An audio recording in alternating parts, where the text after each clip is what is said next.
उसके बाद इन नेताओं ने अपनी जेलों के अंदर अपने लिए वीआईपी रूम बना रखे थे कि कोई नेता जाएगा जेल में जाएगा तो उसके लिए अलग से एक वीआईपी सूट होता था, कोई नेता जाएगा तो वहां पे उसके ये सारे सील कर दिए। कोई नेता हो चाहे कोई कैसा भी हो, जैसे बाकी कैदी रहते हैं वैसे उसको रहना पड़ेगा। पहले मोबाइल फोन खूब होते थे, सारे मोबाइल फोन बंद कर दिए जेलों के अंदर से, और जेलों के अंदर अनुशासन शुरू कर दिया। ठीक है, समझ गया।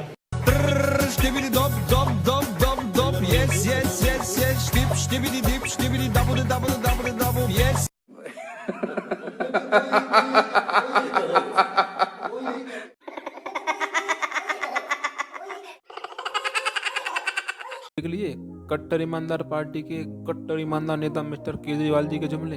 अब इन्हें मिस्टर पलटूराम कहें या किंग ऑफ यूटर्न्स, ये आप कमेंट बॉक्स में जरूर बताएं।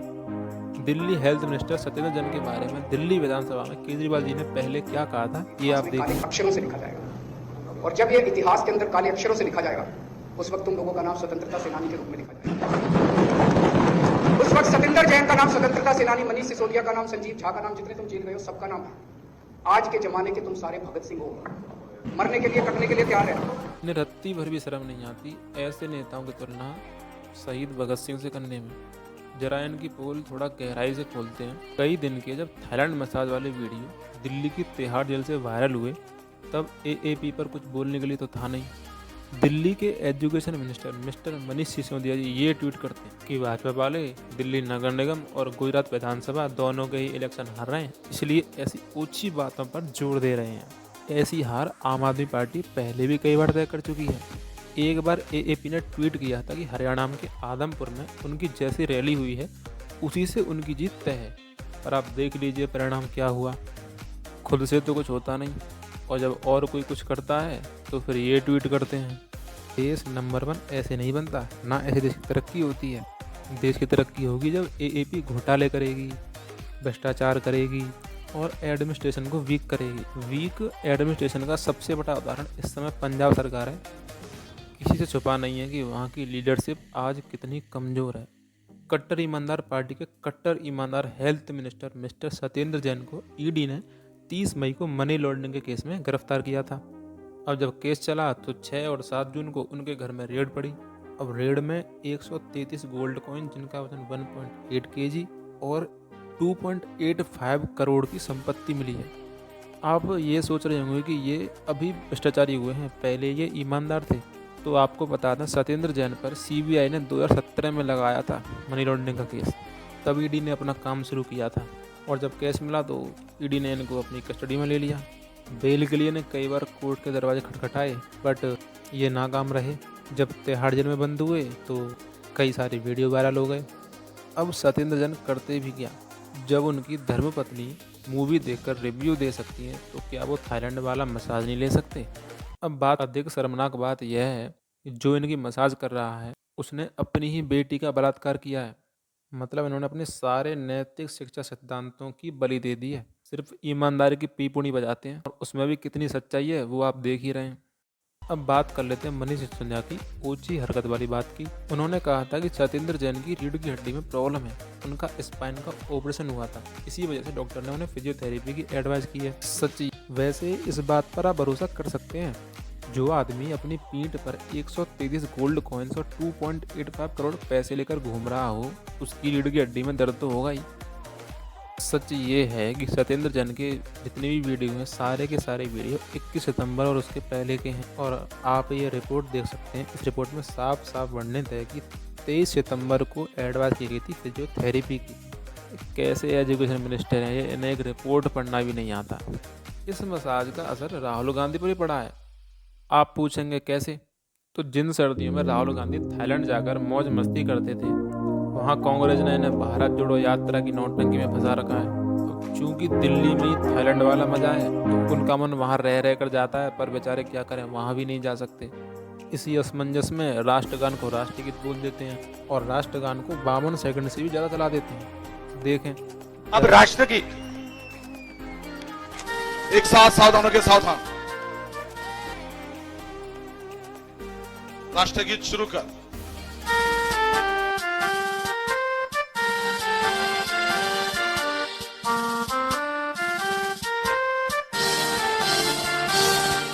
Sayutunga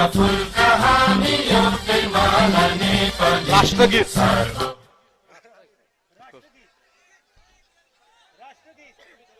उसको बोलो सांगितलं एक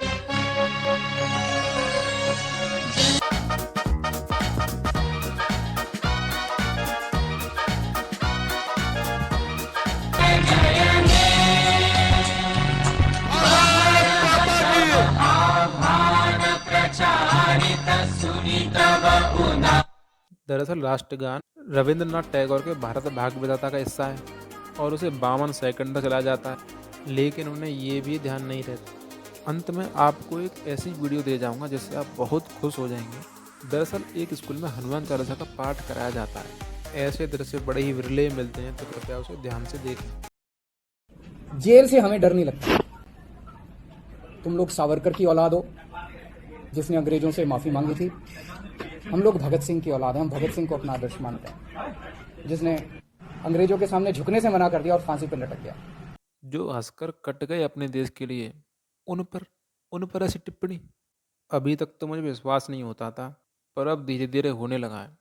जो एंटी भाजपाई हो जाते हैं वो धीरे धीरे एंटी हिंदू और फिर एंटी नेशनलिस्ट बन जाते हैं। प्रत्यक्ष उदाहरण है केजरीवाल, प्रत्यक्ष। मैं आपको हजारों नाम गिना दूंगा, पर यह वीडियो काफ़ी लंबी हो जाएगी। जितने आपको एंटी हिंदू और एंटी नेशनलिस्ट मिलेंगे ना, सारे के सारे भाजपा विरोधी मिलेंगे। और हाँ, मैं ये बिल्कुल नहीं कह रहा हूँ कि सारे भाजपाई कट्टर देशभक्त हैं। मेरी बातों का जितना अर्थ है सिर्फ उतना ही रखें प्लीज़। और जो मैंने कहा है आप इसकी सत्यता जांच कर सकते हैं। क्या वीर सावरकर ने सच में कभी अंग्रेजों से माफ़ी मांगी थी? तो इसका आंसर है बिल्कुल भी नहीं। आज इसी की बात करते हैं। देखिए, एक होता है पिटीशन फाइल करना और एक होता है माफ़ीनामा लिखना। और वीर सावरकर जी ने एपोलॉजी नहीं मांगी थी, यानी माफ़ीनामा नहीं लिखा था। वीर सावरकर जी ने पिटीशन फाइल की थी।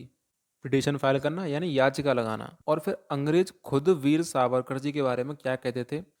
जितने कैदी काला पानी की सजा काट रहे हैं सबके सब दुखी हैं, सबके चेहरे पर गिल्ट है, बट अकेले वीर सावरकर जी के चेहरे पर कोई गिल्ट नहीं था और ना ही वो बिल्कुल दुखी थे। और ये मैं नहीं कह रहा, ये अंग्रेज खुद कह रहे हैं। देखिए, जब उन्हें सजा हुई थी तो पता है आपको उन्होंने अपनी याचिका में क्या लिखा था?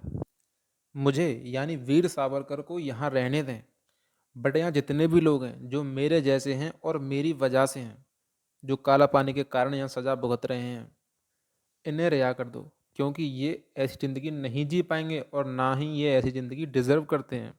ये बात लिखी थी उन्होंने अपनी याचिका में। और आप जानते हैं काला पानी की सजा किसे कहते थे?